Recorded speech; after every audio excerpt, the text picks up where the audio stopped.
Alrighty, so just going to do a bit of a general maintenance thing down here. Have, haven't mowed the grass. It's growing, but it's not out of control. So I brought the whipper snipper down, but I don't think I'm actually going to use it. I think what I'm going to concentrate on is these pot protectors. So basically when I planted these lomandras, I put them in pot protectors. Now kind of what's happening is they're breaking out. And I've taken one off this one here. You can see what's happening. It's kind of forcing it to grow up instead of kind of bushy and out. So I guess the original design was so that when I was doing, you know, some whipper snipping around here, I wasn't kind of like taking out, you know, a smaller kind of stem of a tree or a grass. You can see how quite easily I could cut them down. So where I think might be a little bit more obvious is on these younger ones here. So if I was coming around with my whipper snipper and I would like snip this off here quite easily, it's not too much of a concern now. Like when I'm coming around and doing some, you can see it's quite strong there. So I think they've served their purpose. So basically going to go around and cut these plants out, and what I'm hoping that it will achieve is they'll start to bush out a bit more and maybe close the gaps in here. They've done their job. Whether I would do it again, like I said, I've been marking stuff with orange spray paint and putting them directly in the ground, just so then when I am doing maintenance I can kind of see more visually. I think, yeah. Alrighty, so I've removed these pot protectors off the bases of these lomandras, and you can kind of see this, what's happened with them being in the pot protectors. There were definitely some of these smaller shoots getting stuck in there, so that's now been, let's say, resolved. You can see the roots and the base, it's very kind of squished in. I wouldn't say they were unnecessary or it was a huge problem, but I think I did need to kind of go ahead and start to remove them. So now with that in mind, I think I'm going to review the ones across here, and I'm going to go through and continue the process. So you can see it's making it kind of stand up.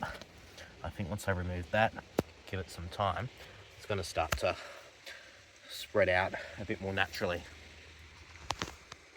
Alrighty, to give you an idea what I'm doing, I'm using the knife, basically bringing it down, and I had my gloves on before, but essentially making it so I crack the bottom of the pot enough so I can like bring it up on both sides, pull that out. So that's the upside down pot that I had in there protecting it. Now obviously you can kind of see the roots and the way that they were kind of being like protected up the top with some soil, but then kind of being forced down.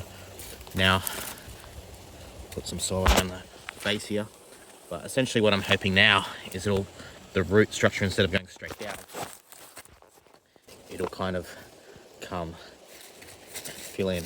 One without the pot protector is basically shooting out the sides with its new growth, and I'm hoping this one here will do the same.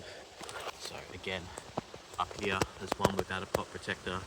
This one, it isn't as big as that one, but I still might take it off. I think I'm just kind of sold on, as long as you've got this kind of, I guess it's big enough to where I'm not going to like whipper snip and basically destroy the plant. So I think that's kind of the compromise I'm going here. If I've got smaller plants I want to protect, I'll put them in these pot protectors until they're big enough. But then once they're big enough, I really should be going through a process of removing. Alrighty, so that pot protector's now been removed. But I think what I wanted to show here is I've gone around the other side.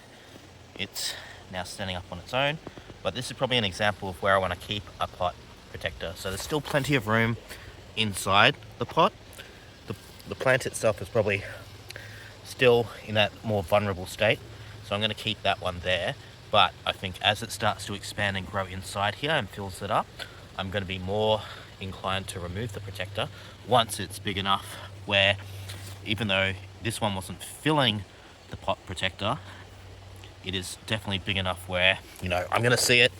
If I do a whipper snipper through here, it's probably not gonna slice it up too much, and if I do, it's gonna be just on the edges.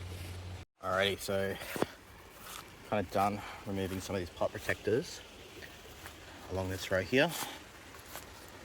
Like I said, it's probably not the most glamorous video, just kind of going through like the little things that I have to work through on the weekend that isn't just like clearing a massive section. So this is obviously had a pot there.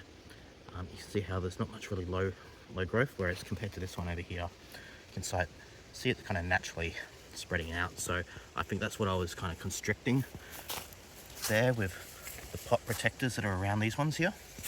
So again, you see this kind of new growth that's kind of been a little bit stunted. So again, just kind of rethinking my approach or adapting as they come up. So I've done it along here. So see, they're more than established now. So they didn't get to the point where they're all squished in.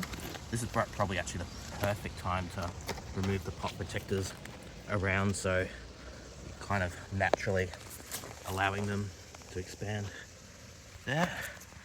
So yeah, like I said, not the glamorous video, but just kind of an important one for me, keeping track of progress and just learning new techniques and adapting when, let's say I had an idea, I thought it was really good, and it probably did serve its purpose, but again, just kind of moving with the times. And like I said, in the future, maybe that's not way to go.